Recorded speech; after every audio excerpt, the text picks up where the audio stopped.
The Digha Nikaya. Collection of Long Discourses. Subha Sutta. Morality, concentration, wisdom. Thus have I heard. Once the Venerable Ananda was staying at Savatthi, in Jeta's Grove, in Anathapindika's park, shortly after the Lord's final passing. And at that time the youth Subha, Todiya's son, was staying at Savatthi on some business. And Subha said to a certain young man, "Go, my lad, to where the ascetic Ananda is, ask him in my name if he is in good health, free from fatigue, strong, vigorous and dwelling in comfort, and say, it would be good if the Reverend Ananda would, out of compassion, visit the dwelling of Subha, the son of Todiya." "Very good, sir," replied the young man. Then he went to the Venerable Ananda, exchanged courtesies with him, and sat down to one side. Then he delivered the message. The Venerable Ananda replied, "It is not the right time, young man. Today I have taken some medicine. Perhaps it will be possible to come tomorrow when the time and the occasion are suitable." And the young man rose, returned to Subha and reported what had passed between him and the Venerable Ananda, adding, "My mission has been thus far accomplished, that the Reverend Ananda will probably take the opportunity to come tomorrow." And indeed, as that night was ending, the Venerable Ananda dressed in the early morning, took his robe and bowl and, accompanied by the Venerable Pitaka, came to Subha's dwelling, and sat down on the prepared seat. Then Subha approached the Venerable Ananda, exchanged courtesies with him, and sat down to one side. Then he said, "The Reverend Ananda was for a long time the Reverend Gautama's personal attendant, dwelling in his presence and near him. You, Reverend Ananda, would know what things the Reverend Gautama praised, and with which he aroused, exhorted, and established people. Which, Reverend Ananda, were those things?" Subha: "There were three divisions of things which the Lord praised, and with which he aroused, exhorted, and established people."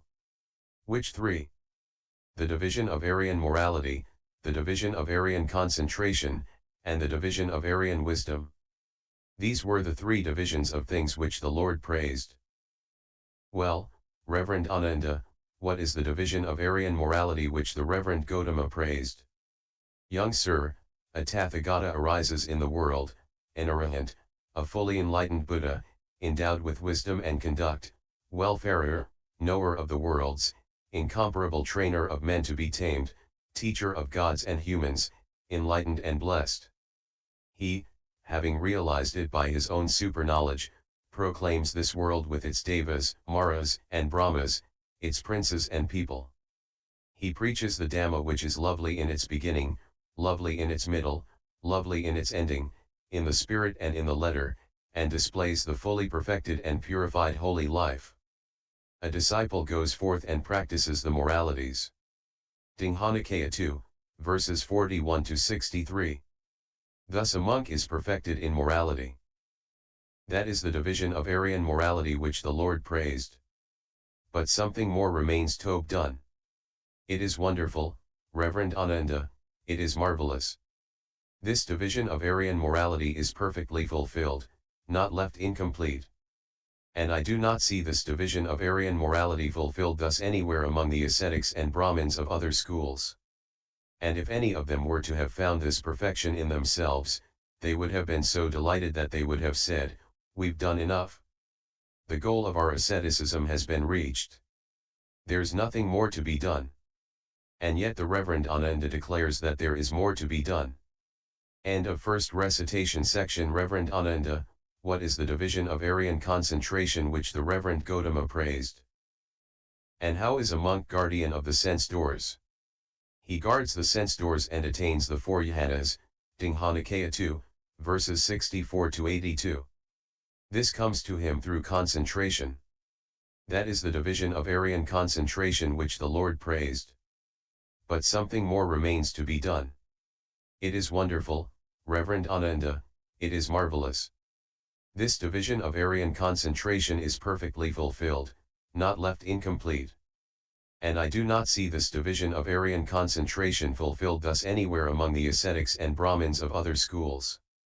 And if any of them were to have found this perfection in themselves, they would have been so delighted that they would have said, "We've done enough. The goal of our asceticism has been reached.